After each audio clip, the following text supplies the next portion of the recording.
Muy buenas noches, estimados oyentes de la XEOK 900 del Grupo Radio Asir, que por cierto tiene presencia en toda la República el Grupo Asir.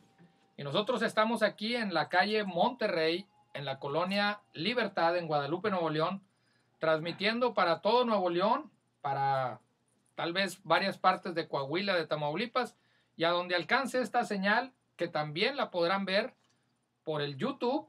Se están grabando los programas y se transmiten por el YouTube. Por ejemplo, esperemos que en las próximas 24 horas esté a la vista. Hemos tenido un poquito de problema. Estamos pues comenzando con todo esto. Somos nuevos en todo este asunto. Pero estamos muy contentos de estar con ustedes. Este es su programa Vida Nueva en Cristo. Y estamos completamente en vivo con una temperatura ambiente de 20 grados. Bastante agradable, bastante fresco. Ya se nota el otoño. Me acompaña como siempre mi amigo Chuy Nazar. ¿Cómo te va, Jesús? Muy bien, gracias a Dios, Alfonso. Buenas noches. Buenas noches también a los estimados radioescuchas. Les invitamos a que se queden hasta las 11 de la noche acompañándonos en la continuación del estudio del Evangelio según San Juan. Ya salimos del versículo 11 del capítulo 8. Hoy continuamos del 12 en adelante. Así es, está bastante interesante este estudio. Queremos darle los teléfonos que tenemos en cabina, el 83-779573 y 8379-8839, con una alada sin costo 01800-122-7336. Está nuestro amigo y hermano Hugo Sánchez atendiendo el teléfono. Alguna duda, algún comentario, alguna crítica, alguna sugerencia. No pasamos llamadas al aire para poder darle continuidad al estudio. Nosotros pertenecemos a la Congregación Vida Nueva, que está ubicada en la calle Río Conchos, número 106, del fraccionamiento Bernardo Reyes, y tenemos varias congregaciones dispersas por la ciudad. Si a usted le interesa, porque no tiene dónde congregarse, alguna de nuestras congregaciones, le puede hablar a Hugo en cualquiera de los teléfonos que le cito y pues preguntarle para su rumbo a ver si le pudiera quedar alguna o le gustaría ir a la que estamos nosotros, que es, como le digo, en la colonia Fraccionamiento Bernardo Reyes. Bueno, pues sin más, vamos a comenzar con el estudio de esta noche, pidiéndote, Chuy, que nos dirijas en oración para poner en manos del Eterno esta reunión. Claro que sí. Bendito Señor, te damos tantas gracias porque nos has permitido estar un miércoles más al frente de estos micrófonos para llevar tu palabra a los oyentes, Señor. Los que ya te conocen y los que aún no te conocen, Señor, que reciban la palabra. Úsanos en esta noche, Señor. No permitas que nuestras propias ideas, nuestro propio criterio, nuestros propios prejuicios se apoderen de esta plática, Señor, sino que sea tu palabra limpiamente predicada, Señor, y que llegue a las mentes y corazones de nuestros oyentes y que sean bendecidos con ellas, Señor. Así es. Úsanos enteramente, Señor, palabra por palabra, idea por idea, que sea absolutamente tu mensaje, Dios. En el nombre de Cristo te lo pedimos. Amén. Que así sea, amén, amén. Pues muy bien, estuvimos viendo que la semana pasada comenzamos con el capítulo 8 del Evangelio de Juan, en el cual viene una historia pues bastante interesante, Chuy, bastante controversial para algunos, sí, bastante difícil para algunos otros. Claro. Y pues sí quisiéramos hacer una pequeña aclaración a nuestros estimados oyentes y los que nos puedan ver por los videos. El capítulo 8, en su inicio, de hecho, desde el verso 53 del capítulo 7, inicia con la historia de, bueno, en el 53 dice, cada uno se fue a su casa. Y el verso 1 del capítulo 8 dice, y Jesús se fue al monte de los olivos. Y luego ya viene la narrativa de que en la mañana, estando en el templo, viene varias gente de los líderes con una mujer, toda esa historia que ya estuvimos viendo. Y pues le presentan a la mujer, Chuy, para que él determine si es conveniente o no lapidarla, o sea, apedrearla. ¿Por qué? Porque se había encontrado en el acto mismo del adulterio. Y pues poquito difícil el tema, porque decías tú muy atinadamente la semana pasada, pues que propiamente no se le permitía al pueblo judío, a los líderes, al Sanedrín, a la gente de la guardia, no se le permitía matar a nadie, porque la ley En el decálogo de los 10 mandamientos claramente decía y dice, porque eso está vigente, no matarás. Entonces, pues estuvimos viendo este estudio y quisiéramos hacer una pequeña aclaración. En primer lugar, esta historia no aparece en ninguno de los evangelios. En los otros. En los otros 3 no aparece, nada más en este capítulo 8 de Juan. Segundo, algunos teólogos ubican este pasaje aquí mismo en el Evangelio de Juan, pero cuando termina el 7:36. O sea, en lugar de que empiece con el pasaje que dice en el 38, el que cree en mí, como dice la Escritura, no, sino que dándole continuidad al 37 que dice, si alguno tiene sed, venga a mí y beba, y de ahí se traslada directamente a la historia de la mujer, que dice, por la mañana volvió al templo, o se puede brincar ese verso 2 y empezar en el 3 diciendo, entonces los escribas y los fariseos le trajeron una mujer sorprendida en el acto, y más o menos encuadraría bien. Sí. Y al terminar la historia en el verso 11, que naturalmente la tenemos así en nuestras versiones, sí, pues ahí ya se irían de nuevo al que originalmente es el 38 ahorita en la Biblia, porque se ve una continuidad en el verso, en el verso número 12 que vamos a comenzar a ver esta noche, se ve una continuidad casi directamente con ese 38 o ¿por qué no directamente con el 52 del 7? Sí. Para no confundir mucho a los estimados radioescuchas, lo que estás diciendo, Alfonso, si entiendo bien, es que ese pasaje, otras versiones lo ubican en otro lugar, simplemente un cambio de lugar textualmente, pero un cambio de lugar en el mismo evangelio según San Juan. En el mismo evangelio según San Juan, sí. Y algunos otros lo ubican en Lucas 21:38. Sí. Después de Lucas 21:38. Después donde termina el verso 38, ahí ubican esta historia. Estimados oyentes y los que nos ven por video, no estamos negando la veracidad de este pasaje, de este texto. Ojo, no estamos diciendo que es un espurio, no estamos diciendo que es apócrifo, que es inventado y que alguna mente se le ocurrió. Sí. No. Lo que estamos diciendo es que pudiera, porque se dicen los teólogos, los eruditos, que en algunos manuscritos, no podemos decir hay un solo manuscrito original, porque se fueron haciendo de mano en mano, pasando. Hay muchos que se les van dando la veracidad de originales y muchos no ubican este pasaje en el capítulo 8, del 1 al 11, ubicándolo donde lo estamos diciendo, sea en Lucas o sea en el mismo 7. Entonces, sí encuadra más o menos bien en esos dos puntos, Chuy, sí. en los dos. Sí, yo creo que debemos ir al fondo de por qué sucedió esto para que los estimados radioescuchas no se confundan y no vayamos a decir, oye, bueno, pues es que entonces ya no sabemos lo que pasó.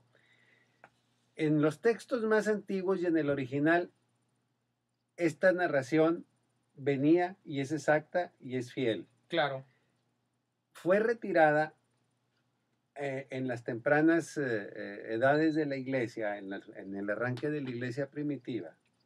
Fue retirado este pasaje por el temor que había de que se fuera a usar para justificar el adulterio. Exactamente. Que se fuera a invocar este pasaje para estar exculpando y estar permitiendo y que la gente, los adúlteros en este caso, se ampararan en ese pasaje.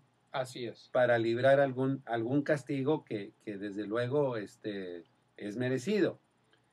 Entonces, que se usara con ligereza. Que se usara con ligereza.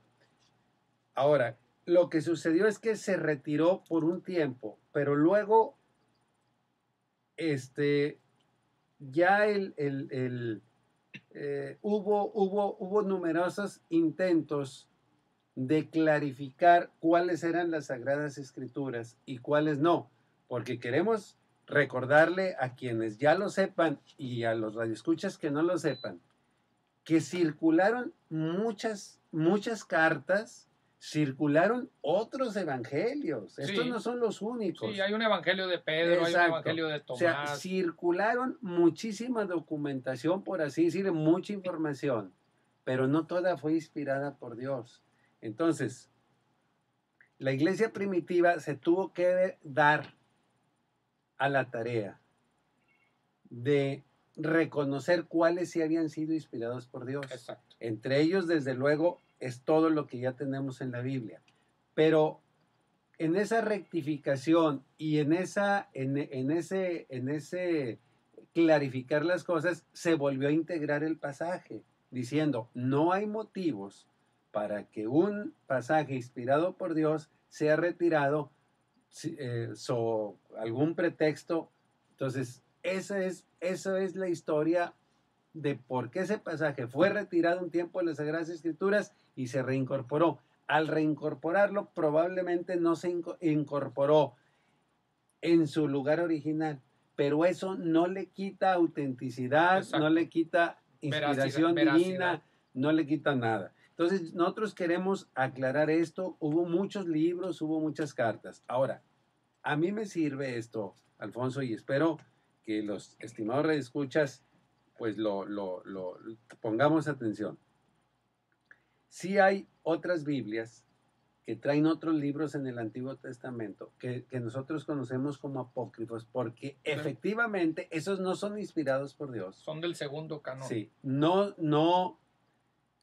son reconocidos por los judíos, nunca fueron reconocidos. Sin embargo, por alguna circunstancia que la conocemos, no la vamos a comentar aquí, fueron integrados. Son 7. Son 7 libros, esos no son del canon, no son inspirados por Dios, pero todo el Nuevo Testamento es plenamente reconocido que es inspirado. No se tomó nunca a la ligera cuáles eran inspirados y cuáles no. Se hizo un consenso entre las gentes que habían estado con Jesús, los principales padres de la iglesia. Entonces llegamos a esto. Esto es auténtico, esto es real. Queremos hacer la aclaración por si se han escuchado algunos rumores, algunas informaciones, queremos aquí aclararlo. Así es. Yo quiero agregar algo, Alfonso, y yo quiero que tú también me ayudes con este comentario que yo le voy a hacer a ti y a los estimados radioescuchas. La palabra de Dios, la Biblia, tiene una particularidad que la mayoría de los libros de historia no tienen. ¿Sí? La mayoría de los libros de historia no tienen esa particularidad. Que de los personajes dicen lo bueno y lo malo. Es cierto. Yo tengo un cierto apego por la historia, principalmente la historia de México, y yo veo que tomas un libro y o hablan mal del personaje o hablan bien del personaje. Pero es muy raro que un libro te balancee lo bueno y lo malo. Yo quiero decirle a los estimados radioescuchas que de Abraham se dijo lo bueno y se dijo lo malo. Él es el padre de la fe, ¿sí? Y cometió muchos errores. Y cometió muchos errores y los consigna la palabra de Dios. Así es. El rey David, que fue llamado el amigo, también dice un varón conforme a mi corazón. Al corazón. Y yo creo que esas son palabras muy fuertes de parte de Dios para un ser humano. Que un ser humano sea conforme al corazón de Dios. Habla de que el rey David amaba a Dios, alababa a Dios, se entregó a Dios, quería hacer la voluntad de Dios, muchas cosas. Pero si leemos la palabra, se consigna que David adulteró, asesinó y asaltó. Era un asaltante, porque un tiempo en su vida fue un asaltante de caminos, literalmente. Entonces, la palabra de Dios no omite ese tipo de cosas. Habla la verdad acerca de los hijos de Elí, del sacerdote. Habla la verdad acerca de los hijos de Samuel, un gran servidor de Dios. Habla la verdad de Moisés, que rompió las tablas de la ley. Era muy fácil ocultar ese hecho. Claro. Muy, muy humano decir, oye, eso no lo vayas a poner. Porque imagínate, el líder del pueblo viene de hablar con Dios y se enoja y rompe las tablas. Era muy fácil no consignarlo. ¿Y qué me dices de Pedro? Cuando lo niega. Cuando lo niega, en quien el Señor Jesucristo directamente le dio la responsabilidad de inaugurar el Evangelio a los judíos y a los gentiles, y se consigna exactamente su falta, o fueron varias. Una de ellas fue quererlo defender con una espada, y la otra, peor, negarlo. Entonces, la palabra de Dios, estimados escuchas, tiene esta particularidad. Va a decir la verdad, va a decir la verdad de sus principales personajes y va a decir la verdad de todo el ser humano, que son verdades muy pesadas para el ser humano. Lo que realmente queremos dar a entender con esto, para todos los oyentes, es que es un libro que habla de personas con virtudes y defectos. Sí. Es un libro que habla de personas tan comunes y corrientes, perdón por la expresión, como lo somos nosotros. Algunos de ellos más incultos que otros, pero que fueron transformados por el poder de Dios, que fueron evolucionando en su relación con Dios, que fueron creciendo en el conocimiento de la gracia, que fueron sus vidas completamente ya nunca iguales después de haber conocido al Eterno. Entonces, ese es el libro que tenemos en nuestras manos, un compendio de 70 tomos, porque son 5 libros los de los Salmos, un compendio de 70 libros que nos traen virtudes y errores de seres tan humanos como nosotros, y que no va a esconder ninguna situación, por más mala o perversa que parezca, para que podamos entender que nosotros tenemos remedio, que por más malos que nos creamos, tenemos solución si vamos al que todo lo puede. Así es. Entonces, ¿qué vio el Señor Jesucristo en esta mujer? Pues no lo sé, pero Él vio un arrepentimiento genuino. Él vio que era una mujer que estaba completamente en manos de que si Él decía, denle con las piedras, le daban. No sabemos si hubiera llegado a ese punto, pero ella se vio en ese momento entre la vida y la muerte, y el Señor percibió ahí el arrepentimiento de ella, y Él dijo, muy bien, denle para adelante, pero que el que esté libre, como lo vimos, de pecado, que arroje la primer piedra. Y entonces él, que tenía toda la autoridad, no lo hace, porque él a eso vino, a mostrarnos la misericordia y a enseñarnos que es mayor la misericordia y la piedad que la maldad del ser humano. Así es. A mí me impresiona mucho, déjame abundar un poquito en el tema y que los estimados radioescuchas también nos acompañen a esto. A mí me impresiona mucho en Mateo 1:18. Es una narrativa de 3 versículos que los quiero leer. Me impresiona mucho esto. No deja de impresionarme cada vez que lo leo. Dice, el nacimiento de Jesucristo fue así.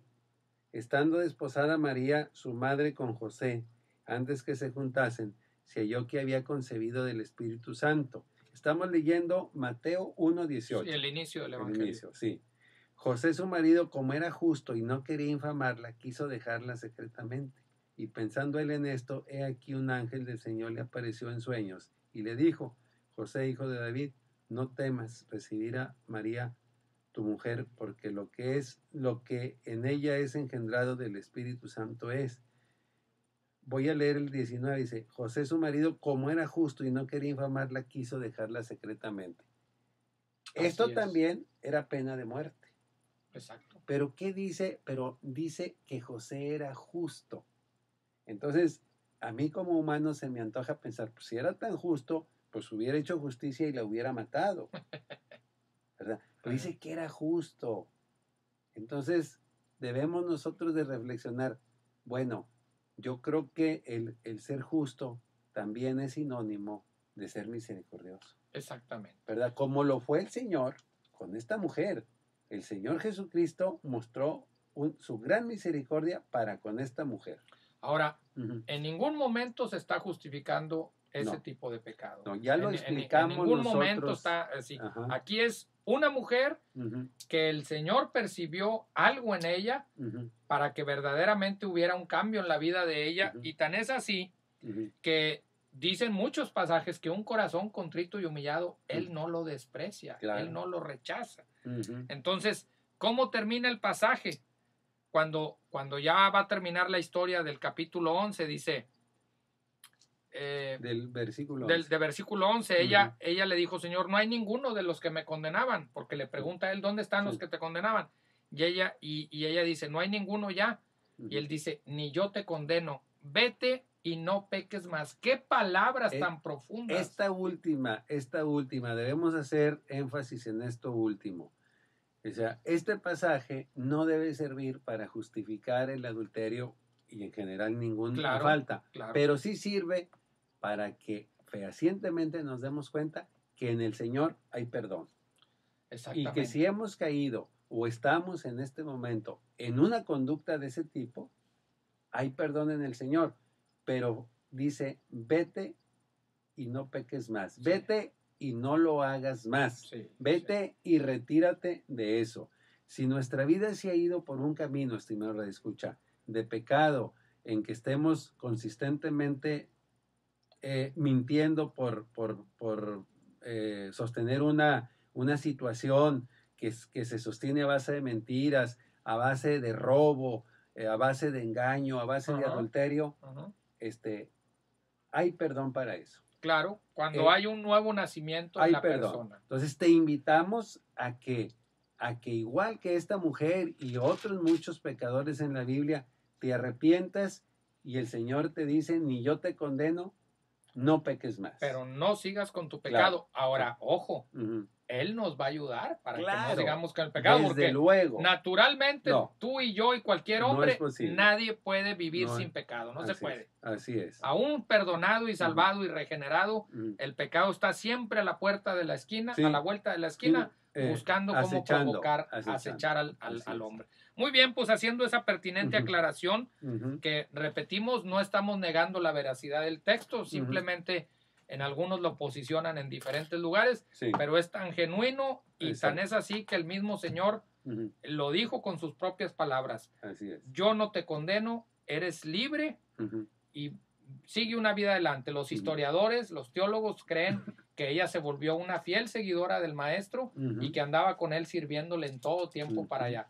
Claro que hay algunos otros torcidos que digan un montón de tonterías, como por ahí algún grupo se atreve a decir que estaba casado con él con ella, imagínate, para que veas cómo tuercen las escrituras. Muy bien, vamos a entrar de lleno ahora sí, en el verso número 12, Chuy. Claro. Donde ya te quedaste tú en el 11 terminando. Y comenzamos, yo te voy a pedir que me leas del 12 al 20, por favor. Sí, claro que sí. Entonces, estimado radioescuchas, estamos leyendo el Evangelio según San Juan, capítulo 8. Vamos a leer a partir del versículo 12. Otra vez Jesús les habló diciendo, yo soy la luz del mundo. El que me sigue no andará en tinieblas, sino que tendrá la luz de la vida. Entonces los fariseos le dijeron, tú das testimonio acerca de ti mismo, tu testimonio no es verdadero. Respondió Jesús y les dijo, aunque yo doy testimonio acerca de mí mismo, mi testimonio es verdadero, porque sé de dónde he venido y a dónde voy. Pero vosotros no sabéis de dónde vengo ni a dónde voy. Vosotros juzgáis según la carne, yo no juzgo a nadie. Y si yo juzgo, mi juicio es verdadero, porque no soy yo solo, sino yo y el que me envió, el Padre. Y en vuestra ley está escrito que el testimonio de dos hombres es verdadero. Yo soy el que doy testimonio de mí mismo y el Padre que me envió da testimonio de mí. Ellos le dijeron, ¿dónde está tu Padre? Respondió Jesús, ni a mí me conocéis, ni a mi Padre. Si a mí me conocierais, también a mi Padre conoceríais. Estas palabras habló Jesús en el lugar de las ofrendas, enseñando en el templo, y nadie le prendió porque aún no había llegado su hora. Qué tremendo las expresiones que vemos aquí. Empieza contundente el verso número 12. Otra vez habla. ¿Y con qué palabras habla? Yo soy la luz del mundo. ¡Wow! ¿Por qué toma esa situación de la luz? ¿Qué tiene que ver la luz en este momento? O sea, como diciendo, ¿a propósito de qué viene esa expresión de la luz? Yo tengo una versión. A ver si es la misma, sin ponernos de acuerdo.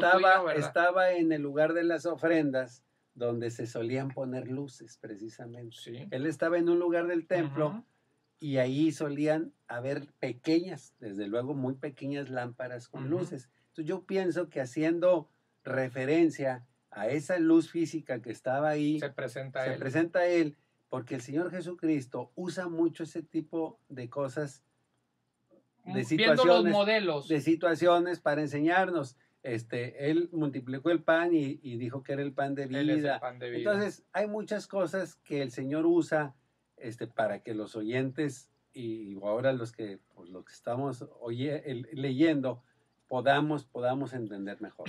Sí, es cierto, es cierto. Aquí yo tengo un apunte que dice que en la fiesta de los tabernáculos, o las enramadas, como le decían algunos, se ponían 4 grandes candeleros, pero gigantescos, con lámparas de aceite, mismos que iluminaban toda el área del templo, y hasta salía fuera del templo, se veía los reflectores de esa luz. Estamos hablando que no había luz eléctrica. No, desde Entonces, luego. ¿qué tan intensa sería esa luz que hasta afuera se veía que alumbraba ciertos lugares?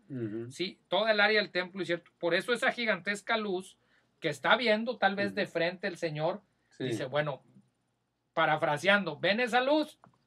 Yo verdaderamente soy la luz. Y no solamente una luz para iluminar aquí el templo. Es del mundo. No, de todo el mundo. ¿Qué única luz podemos agarrar de modelo, de ejemplo, que pudiera decirse que ilumina todo el mundo? Pues el sol, a lo mucho. Medio mundo, ¿verdad? Medio mundo, porque del lado donde está, es el lado que alumbra a él. Entonces, de alguna manera, él está diciendo, ¿ustedes creen que es una luz fuerte o potente esa que están viendo?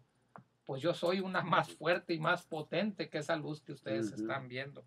Es tremendo. Yo quisiera que veas en alusión a esa referencia de un sol, que contestaste muy bien. Malaquías 4:2, que es el último libro del Antiguo Testamento. Sí, dice, mas a vosotros los que teméis mi nombre, nacerá el sol de justicia, y en sus alas traerá salvación, y saldréis y saltaréis como becerros de la manada.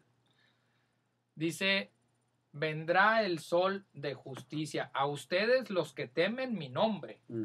O sea, está hablando el Padre y obviamente está hablando de la persona del Mesías. Entonces aquí podemos ver que es la segunda expresión categórica y fundamental que él estaba diciéndole a este pelotón de gente que más que todo estaban viendo cómo lo acusaban. La anterior la vimos en el 7:37 de Juan, donde dice, en el último y gran día de la fiesta, el Señor se puso en pie y alzó la voz diciendo, si alguno tiene sed, venga a mí y beba, poniéndose como una fuente que podía abastecer de agua a todos. El que viene a mí no tendrá sed. Porque iba la procesión. Exacto. Entonces el Señor pues fue muy... agarraba esas alegorías. Sí, exacto. Entonces, él sí pudo declararse como el que sacia la sed, como el que suple. Él sí pudo declarar con su boca, yo soy el que verdaderamente alumbra. El que alimenta, el que sacia de sed y el que alumbra.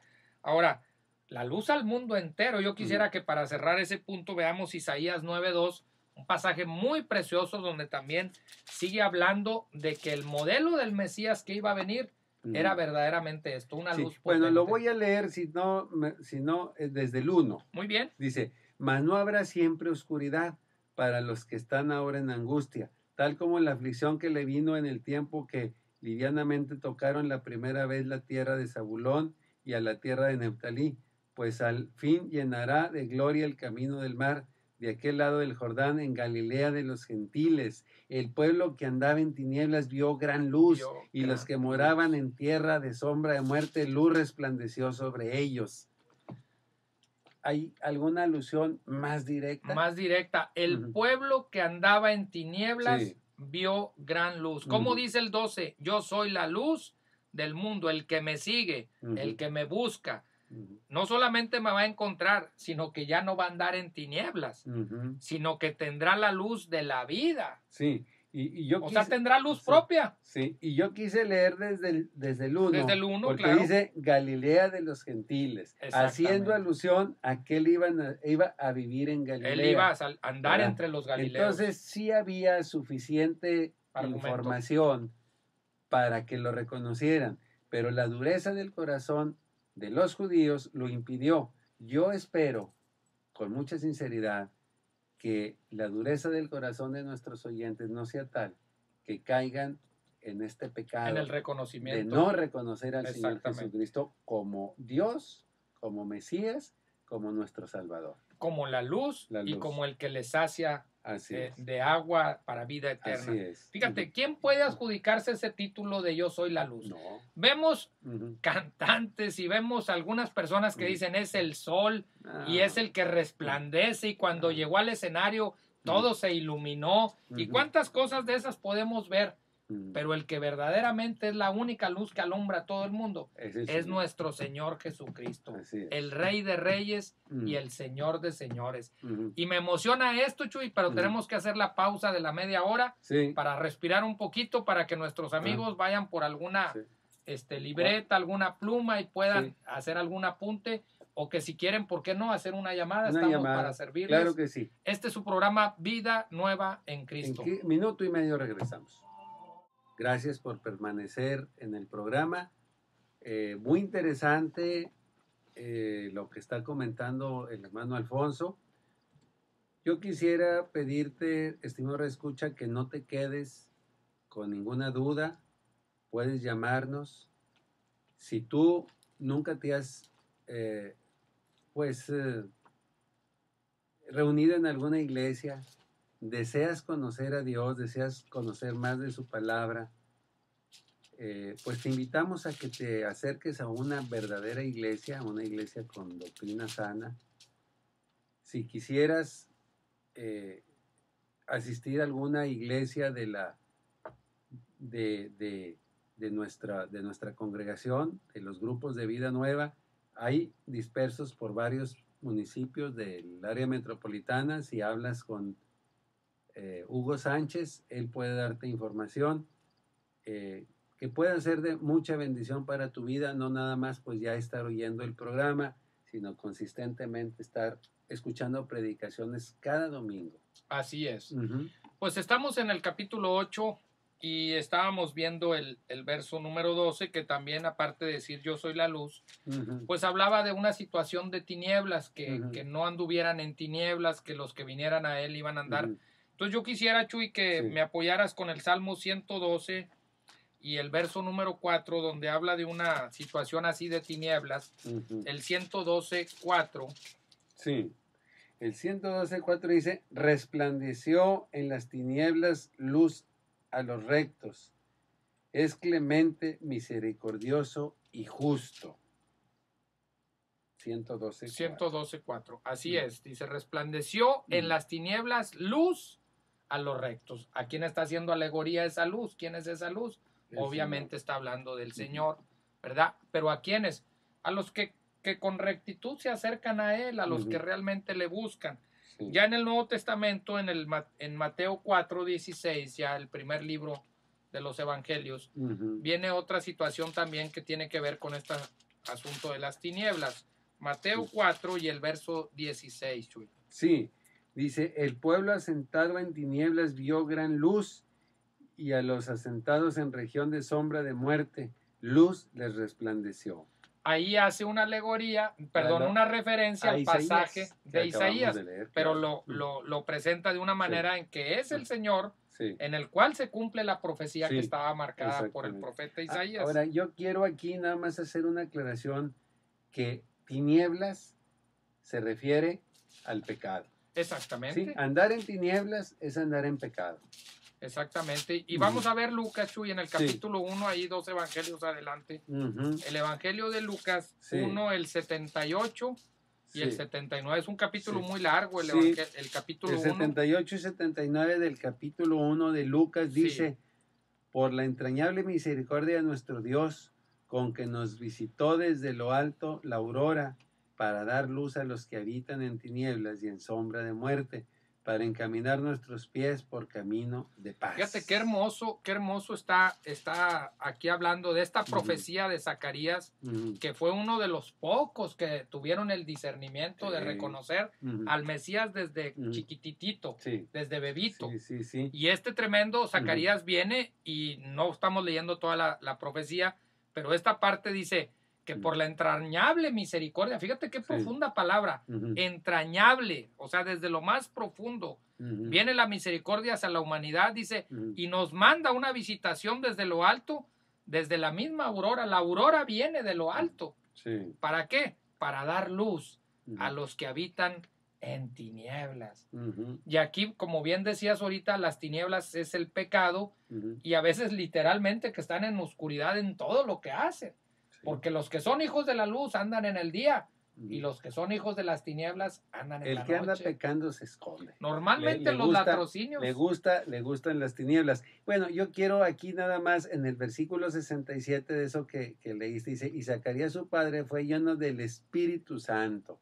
Es decir, esto es lo que garantiza que esto que dijo es inspirado por Dios. Fue lleno del Espíritu Santo, dice el versículo 67. Así es. Entonces, estamos viendo definitivamente un pasaje muy, muy importante del capítulo 8 y el verso número 12, donde la luz visitó al mundo en la persona del Señor Jesucristo. Pero tristemente, no todos amaron esa luz. No.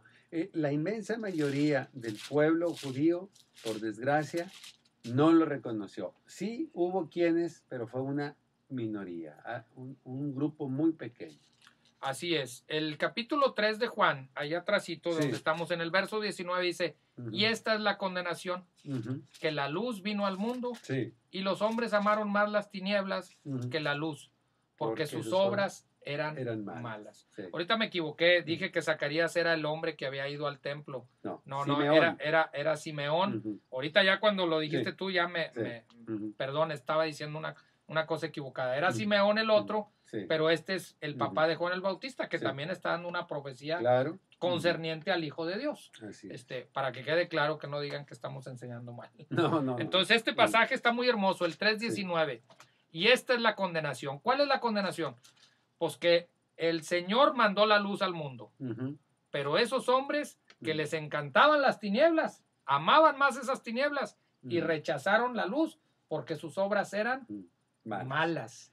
Ahora, qué tremendo. Estamos hablando en pasado, pero esto puede ser una realidad ahorita. Yo quiero pues llamar la atención de nuestros estimados radioescuchas en que esto es válido también para el tiempo presente. Si el verso 12, Chuy, fíjate bien, qué oportuno lo que estás diciendo. Si el verso 12 nos está diciendo, dice, el que me sigue no andará, habla de un tiempo pasado, dejará las tinieblas, ¿sí? O sea, ¿qué es lo que está diciendo aquí? El que me sigue no andará en tinieblas, o sea que dejará y vendrá por consecuencia la luz, tendrá la luz.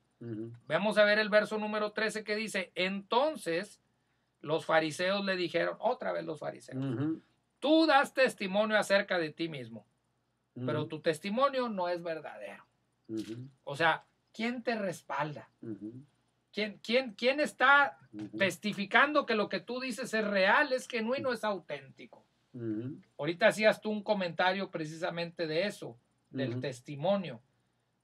¿Cómo podía él, con esa categoría que tenía el maestro, a la vez con esa sencillez, decir, pues yo puedo dar testimonio de mí mismo, porque también sé quién me envió, quién me mandó, de dónde vengo, de dónde procedo, todo lo podía decir él. Su testigo era Dios mismo, su padre era su testigo.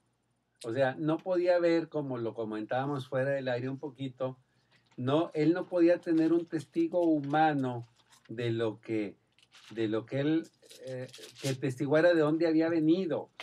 No podían exigirle un testigo humano porque no lo había, pero su padre sí fue testigo cuando Juan el Bautista lo bautizó. Exactamente. Y en la transfiguración. En el Jordán. Exactamente. Esos dos hechos bastaban para invocar como testigo a su padre. Su padre sí había sido testigo. Ningún ser humano podía haber sido ya testigo a estas alturas. El que pudo haber sido testigo era Juan el Bautista, que ya no estaba con vida. Claro. ¿Verdad? ¿Por qué usaban ellos esta terminología de que no hay quien testifique, no hay testigos, no hay... Porque estaban viendo la ley en el segundo, llamado la segunda ley, la confirmación de la ley de Deuteronomio, el capítulo 19, el verso 15 dice, no se tomará en cuenta a un solo testigo contra ninguno, o a favor de alguno, ¿verdad? En cualquier delito ni en cualquier pecado, en relación con cualquier ofensa cometida. Solo por el testimonio de 2 o de 3 testigos se podrá mantener una acusación. O sea, ¿cómo se podía testificar algo si no había quien reafirmara que era cierto aquello? Nos pasa ahora, hay un choque y yo digo, yo iba en verde y el otro dice, yo iba en verde, pues tiene que haber un testigo que diga, no, yo digo que este señor se pasó en rojo, por consecuencia él es el culpable del delito. Yo lo vi. Pero pues si no hay un testigo, es aquel su palabra y yo la mía. Sí. ¿Y quién va a ganar? Y pues nos vamos a las autoridades de aquí y es un volado, ¿verdad? Cuidado.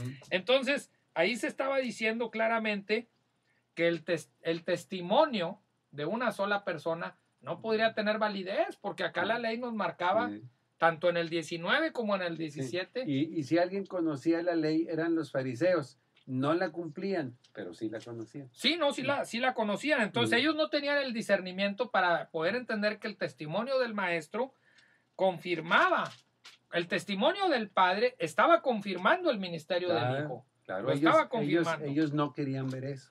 Entonces, si vemos el Salmo 19, más adelante ahí, nos damos cuenta que la ley, esa ley que ellos decían conocer, esa ley que ellos afirmaban tener y aplicar y conocerla de punta a punta, el 19.2 del Salmo, 19.7, perdón.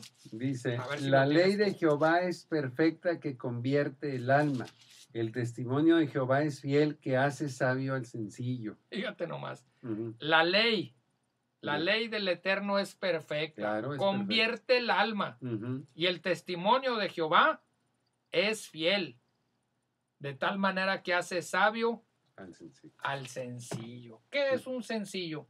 Pues uno que no es pretencioso, que no es altivo, que no es soberbio, que tiene sencillez de corazón. Por eso a veces nos dice, tienes que ser como un niño, que no es rencoroso, que se le olvida rápido las cosas, sobre todo las malas. Claro. Porque pues lo disciplinamos y a los 5 minutos viene y ya nos está abrazando y dando beso el niño. Claro. Tenemos que ser como niños, en la malicia. Sí. En la malicia, en la madurez, no, porque los niños pues son inmaduros en muchas cosas. Claro. Entonces, aquí mismo en los Salmos tenemos el 119, más adelantito, que también nos habla de una situación del testimonio. El 119 y el verso número 24 que dice, pues tus testimonios, los del Señor, son mis delicias y mis consejeros. Entonces, si los fariseos decían conocer al Eterno y vivir para el Eterno, pues debían de saber que los testimonios de él anunciaban al Hijo. Y este Hijo tenía todas las condicionantes para ser el Mesías prometido. Sí, él había cumplido decenas de profecías. Y ya en nuestro evangelio que estamos viendo, en Juan 1, que ya lo vimos en su momento, el 1.7, claramente habla de la misma situación. Este vino por testimonio, está hablando de Juan el Bautista, para que diese testimonio de la luz, a fin de que todos creyesen por él. ¿Por quién? Por la luz. Juan testifica, yo no soy la luz. Ahí viene uno que ese sí es la luz. Yo doy testimonio de esa luz, porque a mí se me reveló. Y luego lo que tú dices, tan hermoso, lo está bautizando en el Jordán y se oye la voz del cielo que dice, verdaderamente este es mi hijo y en él me complazco, en él tengo contentamiento. Imagínate de quién. En la transfiguración está Moisés, que representaba la Torá, la ley. Estaba Elías, que representaba a los profetas. Y estaba Yahshua, que representaba la gracia, el nuevo pacto. Y están los tres, y de nuevo la voz del cielo que dice, en este me complazco. Hagan lo que él dice. A él oír. A él oír. Entonces, ¿quieres más fariseo? ¿Quieres más religioso, legalista? ¿Quieres más testimonio que esto? No podía haber otro testigo más que su padre, y invocó a su padre, y ellos pues no lo quisieron escuchar.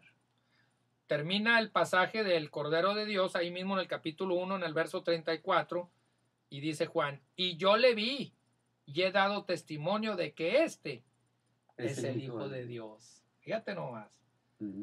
Ese era un testimonio tremendo que muchos lo habían escuchado de Juan, porque no había pasado mucho tiempo de este testimonio de Juan a los 3 años que habían pasado ahora. Un poquito menos de 3 años. Entonces vemos cómo está muy claro ahí.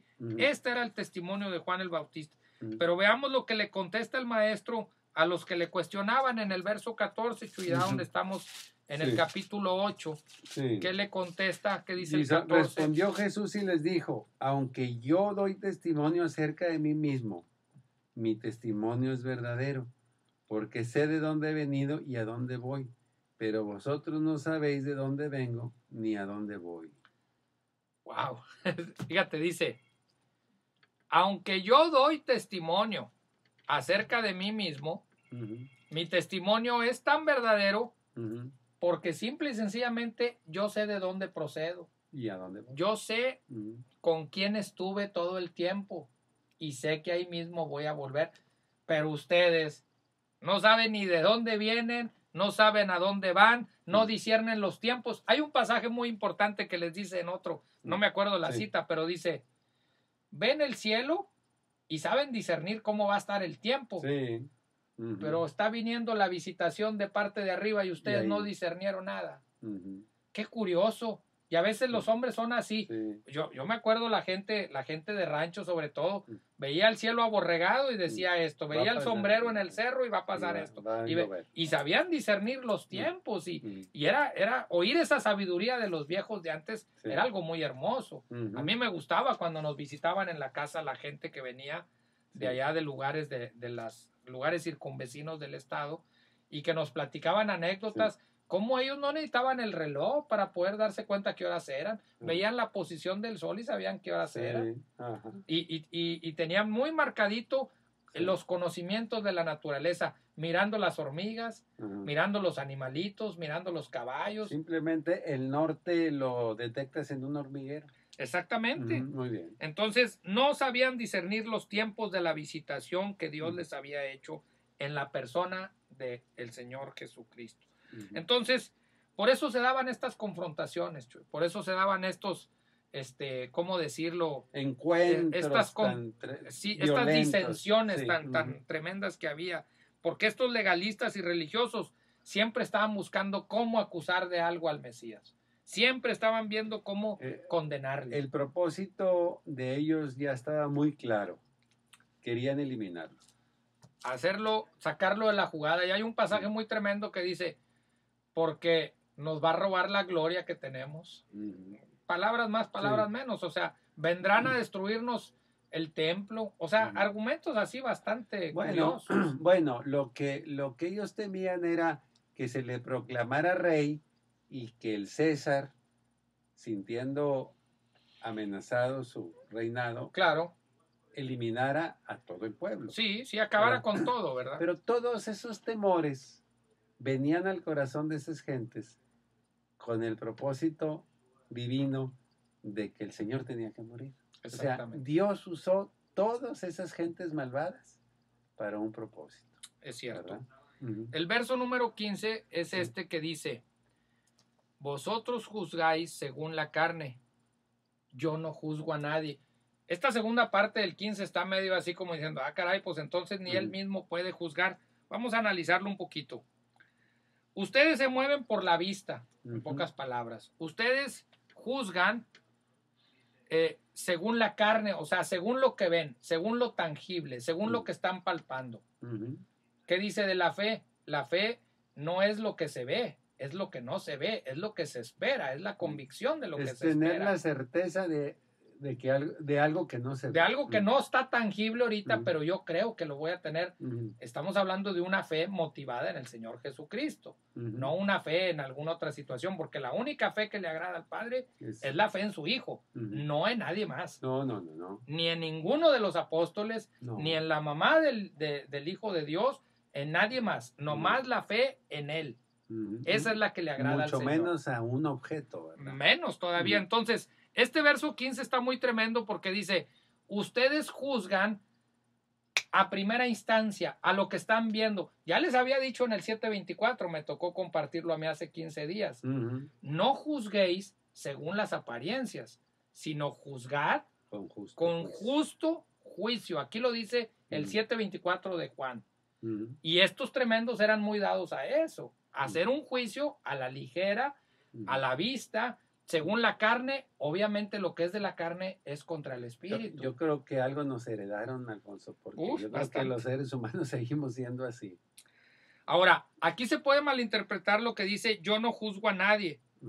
Lo que el Mesías está haciendo es decretar y exponer con justicia las cuentas y los hechos, con todo lo que estaba pasando, las cuentas que él estaba presentando y los hechos que él estaba afirmando, él estaba de esta manera exponiendo que él venía de Dios y que él con Dios era uno solo. O sea, él diciendo, pues yo como Cristo no tengo la categoría de juzgar, pero el Padre sí, nomás queda la cosa de que el Padre y yo somos uno.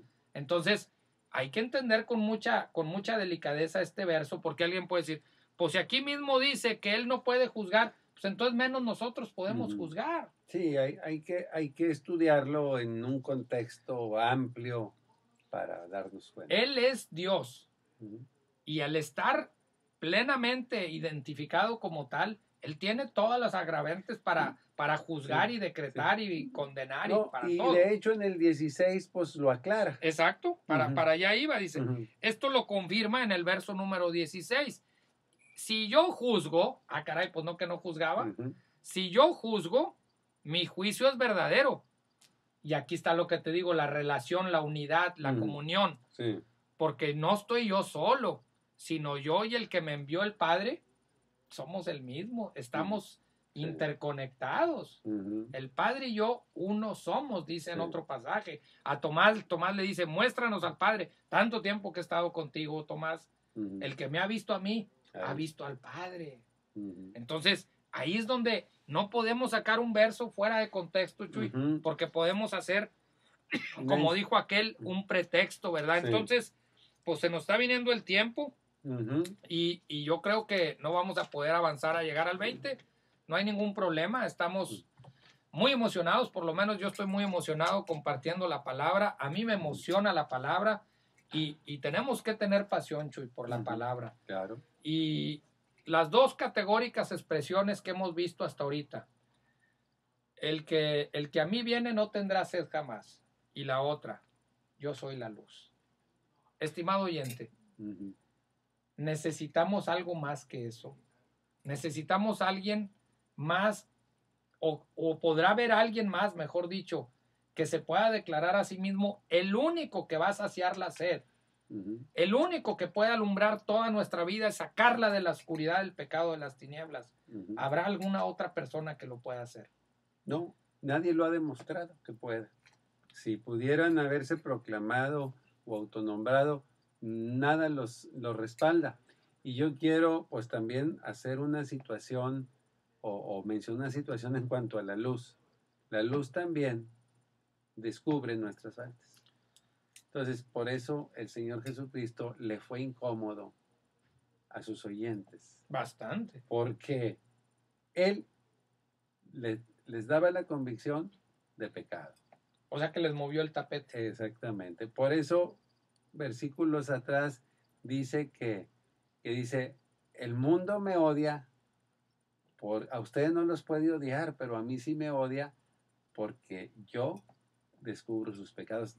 No sí, con está palabras, parafraseando. Pero da esa idea el Señor. Entonces, y esa es una alegoría muy tremenda que nos podemos hacer nosotros que nos decimos creyentes. Sí. ¿Qué tanto te ama el mundo a ti? Exacto. Porque si te ama mucho el mundo a ti, pues entonces no estás reflejando la vida del Señor. Verdaderamente no estás haciendo lo que Él nos dejó hacer, ser luz. Pero para ser luz, pues es exponer y hablar fuerte contra el pecado. Exacto. Porque nosotros no venimos a hablar mal contra las personas, venimos a hablar contra el pecado.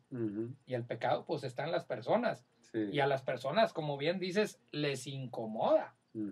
Entonces, alguien que predica un evangelio cómodo, que no causa escrosor, así que no le mueve el tapete a las personas y que lo sigue dejando en una zona de confort, pues yo estoy dudando que sea el verdadero evangelio. Sí, de los 12 apóstoles, 11 murieron asesinados porque pues... Completamente. Porque sus predicaciones pues obviamente incomodaban. Ahora, ¿cuál fue la situación de todo el crecer de la iglesia primitiva? Crecer en medio de la aflicción. Hay pasajes categóricos que nos dicen, en el mundo tendréis aflicción. Ahora, no pasa nada, dice también la segunda parte, confía, yo he vencido a ese mundo que te va a afligir, yo lo he vencido. Otro pasaje dice, es necesario que a través de muchas tribulaciones entremos en el reino de Dios. Así es. Entonces, estimados oyentes, el tiempo se nos está viniendo encima. Lo que queremos expresar a raíz de este estudio que hoy hemos estado viendo, la palabra es muy clara y dice, escudriñad las escrituras porque en ellas os parece que hallaréis la vida eterna.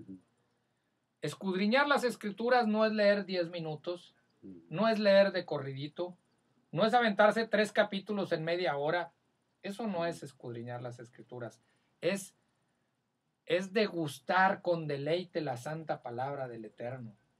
Es leer 2, 3 versos, detenerse, volverlos a leer, meditar en ellos, orar y decirle al Creador, ¿qué me quieres decir a mí con esto? Sí, claro. ¿Cuál es el propósito por el cual está escrito esto?